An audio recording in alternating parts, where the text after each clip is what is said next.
Simplified Chaos, episode 64. Life is beautiful and full of chaos. And it can get slightly out of hand if that shit's not tamed. We're here to share how to simplify the little things to help you lead a more intentional life. This is Simplified Chaos.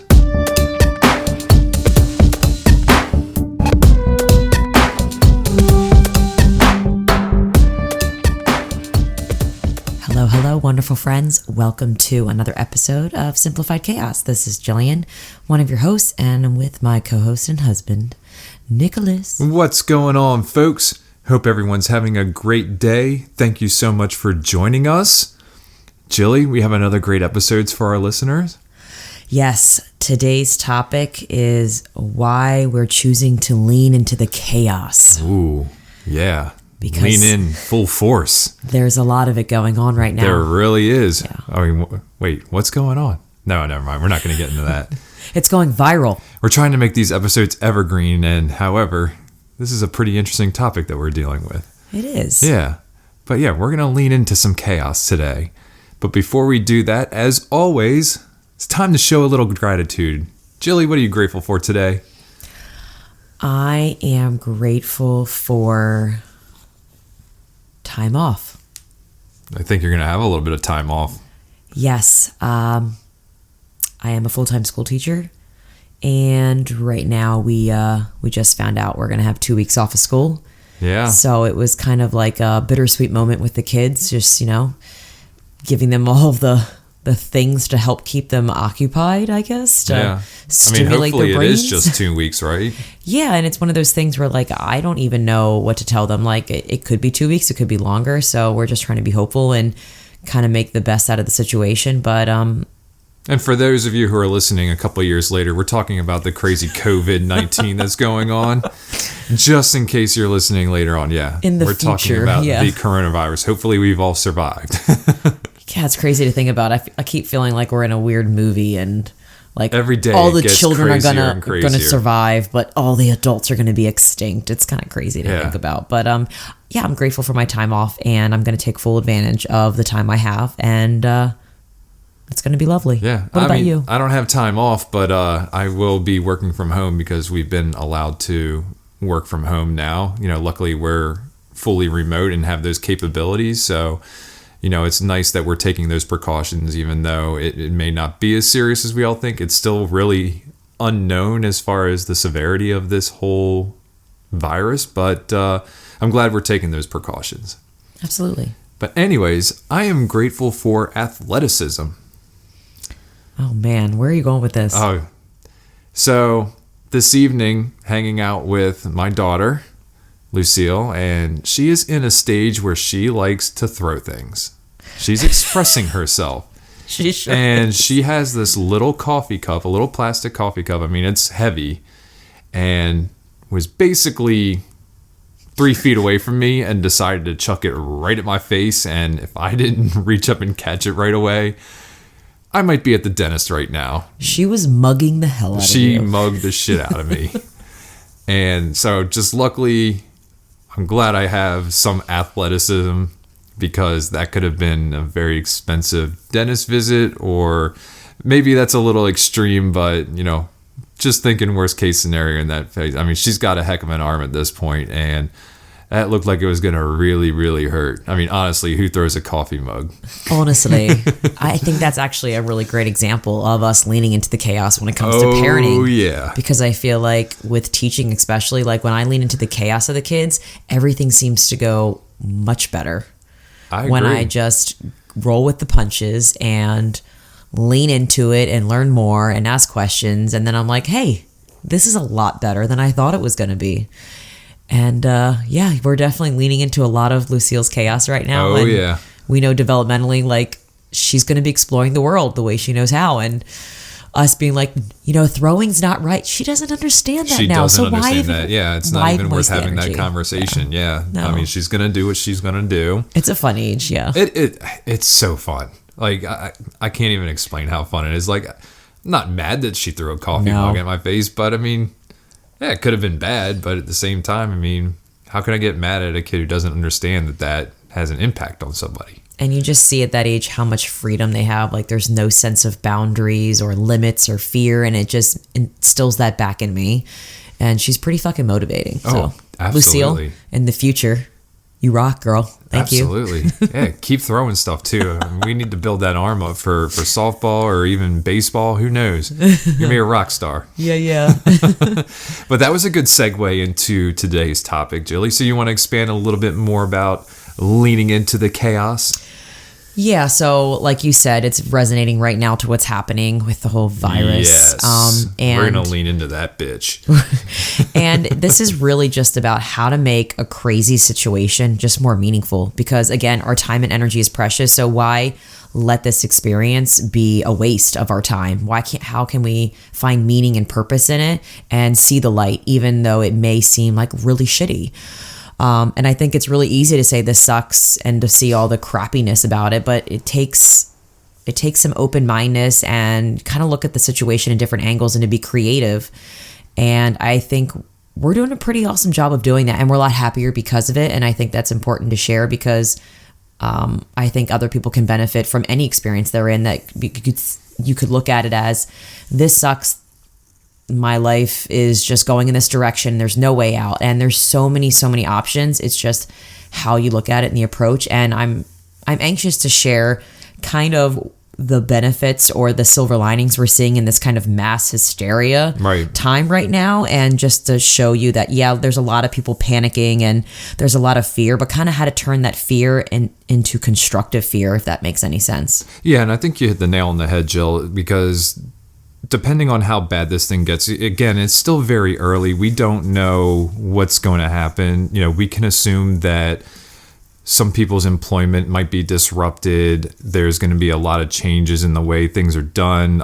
Doctors' visits might not be the same. It's really going to be a big disruptor in a lot of our everyday lives. But again, we can dwell in that, or like you said, we can lean into it. And there's going to be a lot of changes that are going to happen, and there's going to be a lot of good changes that come out of these things. With every disaster comes some kind of new way about going about things. And I'm actually really excited for some of the changes that are going to happen. I mean, when you think about it, universities and colleges are closing right now, and they're going virtual. When their kids are back from spring break, they're going to go virtual. And to me, that's the way that college is heading. This is just kind of kickstarting a lot of things that were maybe lagging or just waiting for something to happen. You're going to see more, I think, remote workers.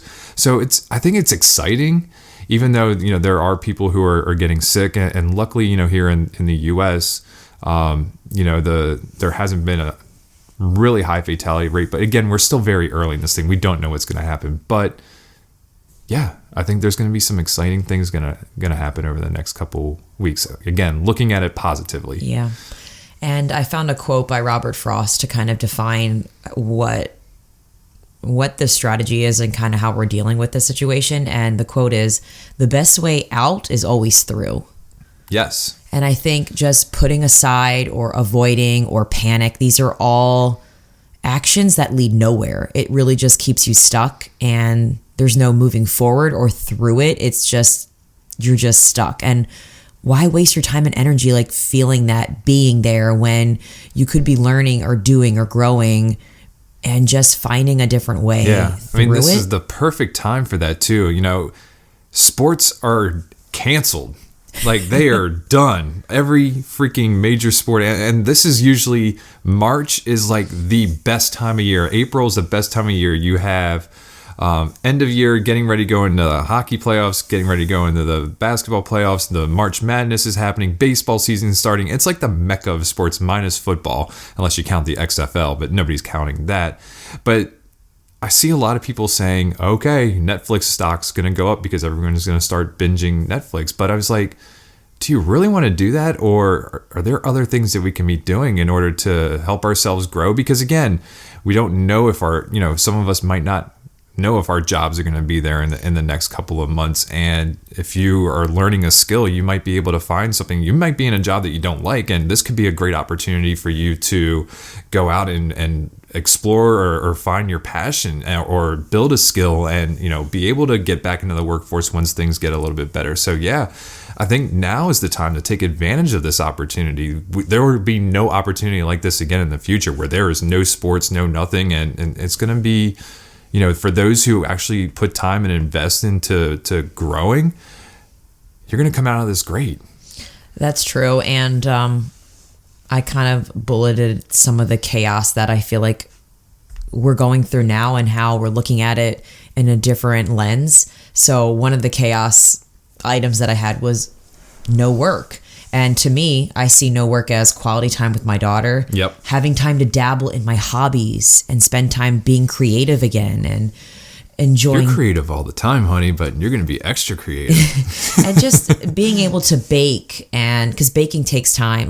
My recipes are pretty simple, but just to have that leisurely time where I can just take my time baking cookies with Lucille. So what you're saying is the next 2 weeks are going to be awesome.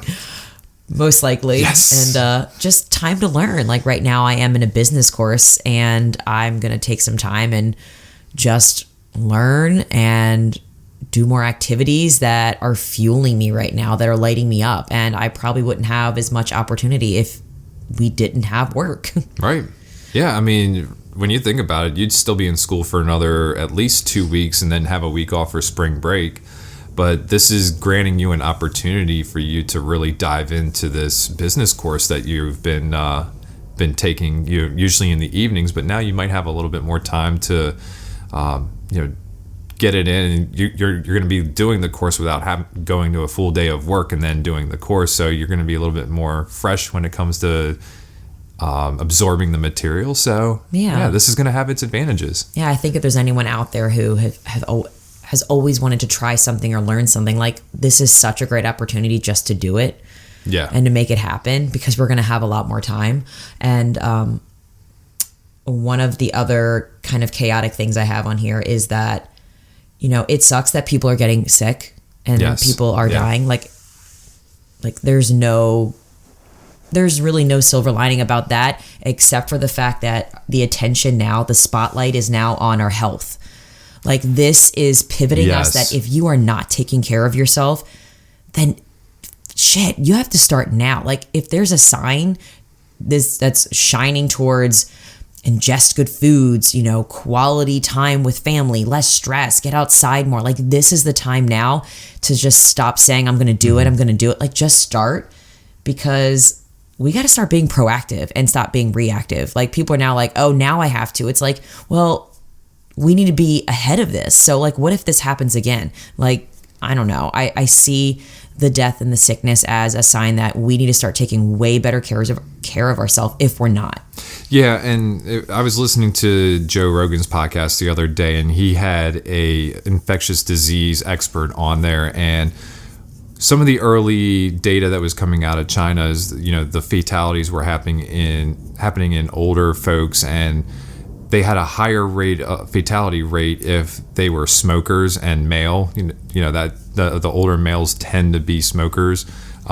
Those who were dying from the virus. But then he said, here our concern in the U.S. Smoking is one of them, but our obesity rate is I think at 45%, and he said that's basically equivalent as smoking. So. We have to, and again, it's still early, we're not here to try to cause panic or fear or anything like that. We're just kind of relaying what we know and, what we're doing. But, this is somebody who is an infectious disease expert. And so, it is a time for us to really reflect and start thinking about our health and the food that we're ingesting and the exercise that we're doing or not doing, and really kind of just take control of our own health. I think we rely on so many other resources for our health. It's time to really just take control for ourselves and do what's right. Agreed. And that's kind of why I got in the health and wellness industry, because we have so much control. And I love helping support people in that aspect. But anyway, yes. So another chaotic item bulleted here is homebodies. It's forcing a lot of people to stay at home. Yes. And I see it as we have more time to forcibly bond together, to eat together, to talk about whatever, just to enjoy our home and just be grateful that we have this space to be in and have this shelter and kind of communal atmosphere where we feel safe and cozy and we're all together as a unit. So I see kind of being stuck at home as just a reminder that we have a home. Yeah, absolutely. And, if you're in a home or that you're by yourself, I mean, think about the timing. I mean, if this was 10 years ago, 15 years ago, maybe 15 years ago, I mean, there was no FaceTime or no video chat or anything like that. So even if you're by yourself, instead of texting somebody, at this point, if you are feeling like you need human connection, do a video call or just pick up the phone and call. I know that's not something that we do much these days, but the technology is here for us to connect with other people. And so, yeah, definitely use this time. If you are at home with your family, connect with your family, learn each other's interests and challenge each other to grow. God, I can't talk. But and again, if you're by yourself, make sure you're reaching out. We have to distance ourselves from people, or at least that's what they're telling us. But we have the technology. This time, we can beat this thing, and still keep our sanity. We can beat this thing. We will. And this kind of relates to the homebodies, the fact that they're really restricting or telling us that stop traveling. Like, we recommend. I'm so tempted to travel. Like, flights right now are like $83 across the country. It's so tempting.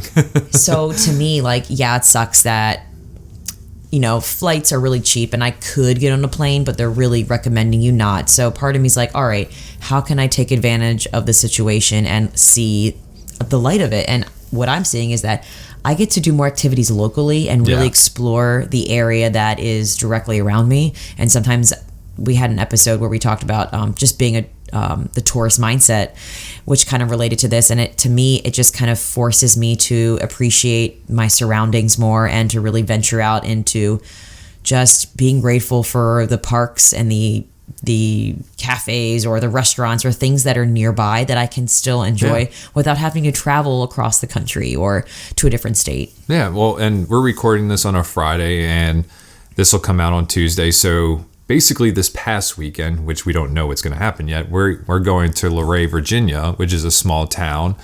And, it's going to be great. We're going to travel to see where your sister's getting married. Mm-hmm. But, we're going to a place where, it's not overly crowded, but we're still going to enjoy ourselves. We're still going to do some exploring tomorrow. I'm like really excited for this. And so we're not we're not stuck in this house either. We're still going out, but, we're not getting on an airplane either. So, we're still able to, like you said, have that tourist mindset around here. And, if you haven't heard our episode about the tourist mindset, you're going to want to check that out. We'll put that in the show notes as well. Yeah, I feel like we're kind of having a good balance of taking precaution, but at the same time, we're still going to live our lives. Yes, yeah. And not let it control every single action and make us feel deprived and depressed. Like, I think that's a happy medium, that we're still going to be driving places and visiting them, and we might be staying at these huge hotels where there's tons of people. Airbnb. Exactly. Airbnb is the jam. But yes, so another chaotic item on here is, I feel like because there's so much separation kind of being forced, like to stay away. People are coughing, go the other way. People should be wearing air high fives. All of the... Evidently the bump butt is in now. The bump butt? Yeah, you bump butts. Gosh, stop it. Instead of shaking hands. That's hysterical. This is a thing. Can we bump butts sure, tonight? Absolutely. But to me, all of this media telling us to separate humans to humans or whatever is actually making me want to do the opposite. Like, I want to even connect more, to reach out to people. Like, how can I support you? How can I? And to me, I think fear and panic bring people together even more. I agree. And I'm already starting to see so many great acts of kindness, whether it's sports owners who are paying their folks through at least the end of March. I saw something online today where this guy who lives in an apartment building, I think he was a student actually, and he wrote a letter to all the tenants in this apartment building and said that he'd be willing while he's out of school to help any of the elderly get to appointments they need to get to get them meals. And he was encouraging other young folks to join him to help out the others. And so, it's bringing community together. I saw a video on Instagram or Twitter today of the folks in Italy who are on extreme quarantine right now. I mean, the country's on lockdown, but these folks were out on their balconies and they were singing music. One guy was playing the accordion while other people had tambourines out there, and they're making the most of it. Maybe they're in their own little places, but they're still trying to find ways to connect with each other. Yeah. And I think that's just amazing. And I think that's for some reason when there's panic and fear, it also, I think, forces people to slow the fuck down. Yes.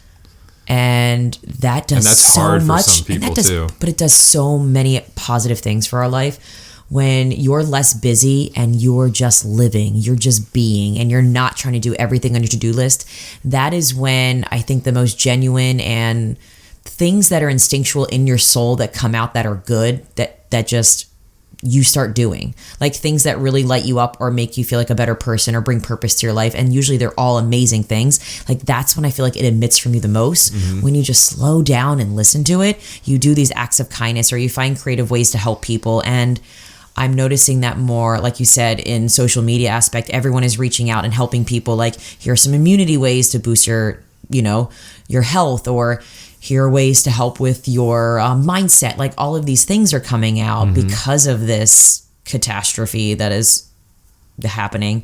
And like I said, I just think the slowing down just helps bring out more kindness and creativity in people. And there's me too. Yeah, and exactly. And there's a lot of negative things that are out there on social media, but for all those negative things, like there is so much good that's being posted. Like you said, people are posting ways to stay healthy. That again, people are posting the good deeds that are being done right now. And that's the one thing that in time of crisis, and I don't want to use that word like lightly, because I don't know that we're necessarily in a crisis. Everything that's gone on right now kind of makes us seem like we're there, but you get so much kindness, random acts of kindness, and people just helping each other out. I mean, it's just an amazing thing. And I'm glad that this is bringing us together. I mean, that tends to be what happens when we go through these kinds of things here, not only in the U.S., but worldwide. Yes. Well, that was all my list. Do you have anything else to add, honey bunny? No, I think we covered a lot of it. And I know this may be a little bit of a shorter episode than what we normally do, but, I think it was important to just kind of calm the fears. Things are going to be okay. And again, just to encourage people to lean into this, to learn and grow, and really, we're going to come out of this even stronger. So, we're here to support you all. We'd love to hear some messages from everybody, and just let us know what you're doing to kind of get through the times. And, we'll share that out on social media as well. But, sure. We just want to make sure that, everyone is calm, and, we're going to be here every week to talk to you and talk about our crazy lives and how we're simplifying the chaos and hopefully helping you guys out through this time. Yeah, we're trying to be a light when it's dark, and hopefully you guys can resonate with that and can keep this light going, so that way we are kind of doing this amazing ripple effect and just helping people spread the love, folks. Yeah, spread love, not fear. Absolutely. So do you have any resources for our listeners today, Jilly? I do. So I came across this post on Instagram, and it's from Natalie Frank, and we'll put her Instagram handle in there, and it just really resonated with the topic we were talking about. Mostly about the whole community aspect, how I think that this is bringing people together, even though it's saying to separate and stay away. So her post is all about checking on one another, and I'll just read some of it. Sure. So she has, check on the small business owners whose clients are canceling and employees depend on them to weather the storm. Check on the chronic illness warriors who are fearing for their lives, because what drives comfort for the healthy adds fear for the most vulnerable.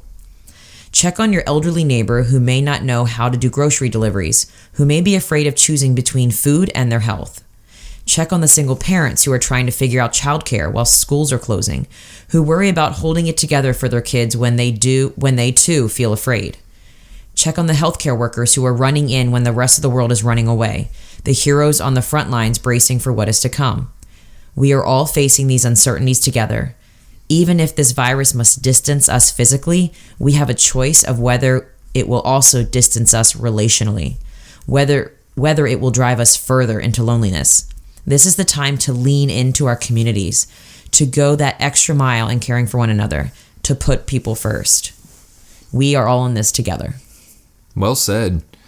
And that actually kind of just sparked something that somebody at my work said the other day. You know, all these college kids are coming home, and yeah, some of them are on spring break, but they're going to come back from the beach eventually if they're there. But these kids are not going back to school, and that means that they might not be going back to jobs that they had at those schools. But at home, there are plenty of parents who need childcare because their childcare facilities are closing. So if you have a college student and they're back at home and they need some work, I mean, reach out to neighbors and see if they need help, you know, with their kids and whatnot, because there are a lot of folks who are just really scrambling at this point trying to find childcare. And, you know, luckily you're home, and luckily we have the situation we have with your mom watching, Lucille, but you know, it could very easily be us too scrambling for childcare. So, you know, let's use the resources that we have in our communities, and if these kids are home and you know, need to continue to earn a living, you know, let's make sure that they're, you know, helping out the community and helping out parents who still need to be at work. Well said, sweetie. Absolutely. So how about that quote of the day there, Jilly? The quote of the day is from Seneca. Seneca? Who's Seneca? Somebody important. Okay. I've heard a lot of quotes, and I've probably quoted from them before. Seneca. And I want to say it's a male, but I could be completely wrong, so I'm just going to shut up now. Is it just Seneca? Just Seneca. Okay. Watch Go it ahead. not even be, I don't even know. This sounds horrible. I sound so I'm uneducated. thinking of like Socrates or something like that. That's what I mean. Like, that's what, maybe. Okay. I don't know. Okay. Well, it's a good quote. Seneca. I'm losing my shit here. I know. It's cool. All right. We are more often frightened than hurt, and we suffer more from imagination than from reality. That is so true. My imagination runs freaking wild. I had an instance of it last night. You sure just did. thinking about what was going to happen. Like, it was just something silly and nothing came of it. I'm glad I got to talk to you about it. But yeah, the imagination, the brain just runs wild with all these different scenarios, and it's silly sometimes.